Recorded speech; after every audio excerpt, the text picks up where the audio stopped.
I like to write in my spare time, so it seemed like just another opportunity to write and to meet other people who like to write.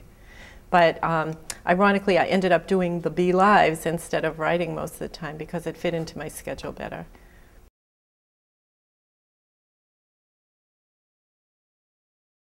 Stories to do with art, culture, music, you know, anything kind of grassroots efforts in the community, politics, anything like that interests me.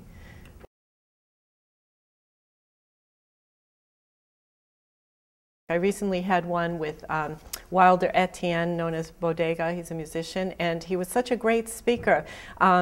Aside from his music, he's able to express his thoughts on many topics. You can ask him anything, and he will give you a really interesting answer. So I felt that on Election Day, to have him there as a guest talking about Obama's, you know, victory in the polls and his feelings about that moment in history was really great. It was one of my ways of marking that day, and you know, having him talk about that. The way I see it, I think the first hardest thing is tackling the Iraq war. Mm-hmm. You know what I mean? Because that's a very touchy issue, mm-hmm. And you know what I mean. Everybody is still hoping that Barack will bring these boys home. Yep. You know what I mean? And another second hard part, I think, would reforming education. Okay. Reforming education and probably helping our financial industry come back to normal speed. Yes. And I think, you know what I mean, because you know about, he's an experienced lawyer. I think new laws and legislations would be very easy for him to come. Mm-hmm. You know what I mean? He was a law editor at Harvard, so I think that wouldn't be too hard for him to tackle. Some of the artists we've had on there, a muralist, Jamil Parker, he talked about his mural, 360 Degrees of African-American History. That was just an incredible mural, and I've watched him develop various murals in the community, and it's nice to see the new ideas he comes up with. Well, I'm a full-time teacher at Cambridge Ringen Latin, mm-hmm. and I teach painting, sculpture, and the fundamentals of art.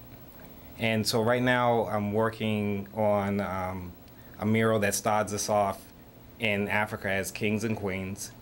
It's actually, the mural's going to be 110 feet, and it starts us off in Africa, and then from Africa it goes all the way to the present day. Another thing that comes to mind, because it's 1 year, approximately 1 year from when it happened, was the show on Lucy and Crystalline. Well, one thing that really concerns us is the accidental death of Lucien Crystalline. He was an 18-year-old Cambridge Ringen Latin student, and this is big news for us because youth were playing with guns in a house on Windsor Street and somebody perished.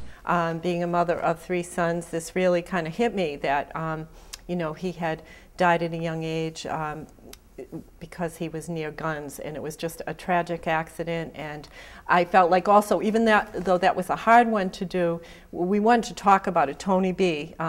You know, and I really felt that this was important. It was in our neighborhood, and just to talk about that hard thing and get it out in the open. And it was on Valentine's Day that meeting in Area 4 happened. So I was proud that people took the time out on that day to talk about it.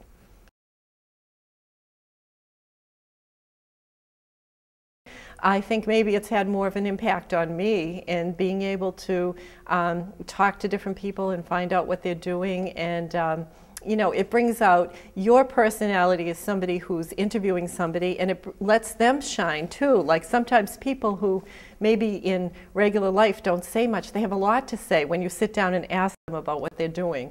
It's a great opportunity too, because when do you get an opportunity to actually ask somebody all about their life and what they're doing? And it gives, to be an interviewer, it gives you that privilege to be able to step into somebody's life and find out all about it.